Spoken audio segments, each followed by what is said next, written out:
Função inversa. Olha só para esse diagrama. Temos aqui uma função que associa um ponto A a um ponto C, um ponto B a um ponto D. Estou chamando essa relação aqui de f. Ela é uma função, como vocês podem ver, todos os elementos do conjunto de partida estão sendo utilizados, ou seja, o conjunto de partida é o domínio, e cada um deles tem uma única correspondência lá no conjunto de chegada. Bom, nessa função f eu tenho os pares ordenados AC e também o par ordenado BD. E agora eu vou estruturar a inversão dessa função f. O que é a função inversa? Ela agora vai associar o elemento C ao elemento A e o elemento D ao elemento B. Né? Ou seja, estou fazendo isso aqui agora, o caminho inverso. Tudo a ver, né? E isso é uma função inversa. Ou seja, na inversa eu terei o par ordenado CA e o par ordenado DB. Notem que o que é feito então é simplesmente trocar x por y e y por x. Se na função f eu tinha um domínio dado pelos elementos ali A e B, né? E uma imagem dada pelos elementos C e D, na função inversa, o que vai acontecer? Vai acontecer o inverso, né? O domínio vai ser agora o que antes era a imagem. C e D. Olha o domínio, os valores de x, né? E a imagem dessa função inversa vai ser o que antes era o domínio. Reparem aqui, pessoal, que a gente não consegue inverter uma função se ela não for bijetora. Observem. Nessa função f aqui eu tenho uma injeção, né? Ela é uma função exclusivamente injetora.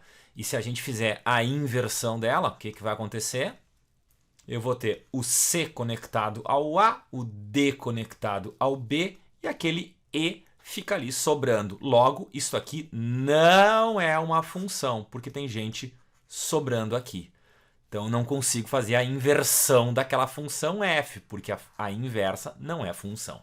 Agora a gente vai ver uma regrinha aqui para inverter uma função a partir da sua expressão algébrica. Olha só.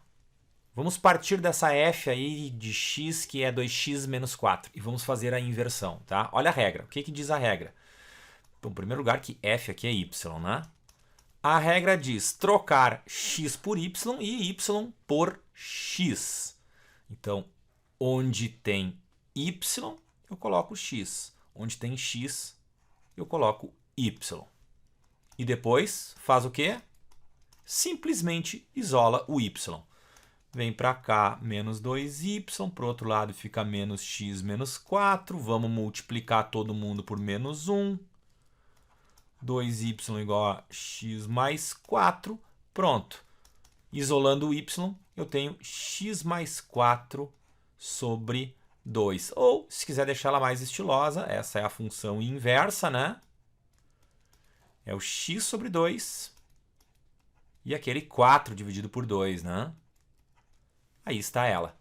Então, esta regrinha simples faz com que a gente consiga inverter uma função a partir da sua expressão algébrica. Vamos aí outro exemplo, ó. Uma g de x que é x mais 4 dividido por 2 menos x.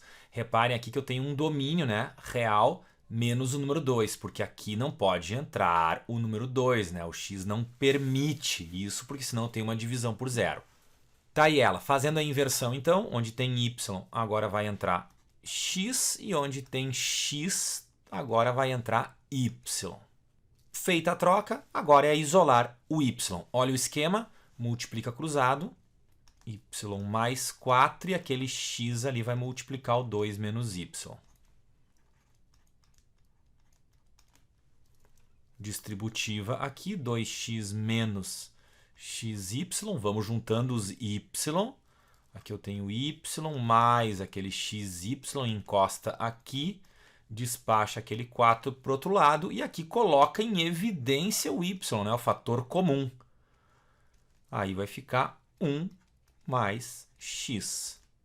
Organizando aqui, olha só então, isolou o y, eu tenho 2x menos 4 sobre 1 mais x. E essa é a função inversa. Para deixar mais estilosa, g de x inversa, né?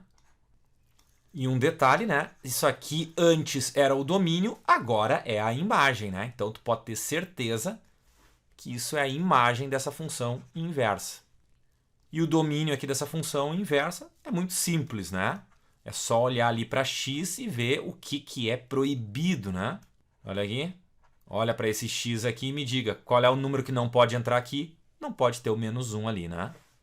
Então, o domínio aqui dessa inversa, qualquer real, menos o número menos 1. É isso aí, valeu, moçada!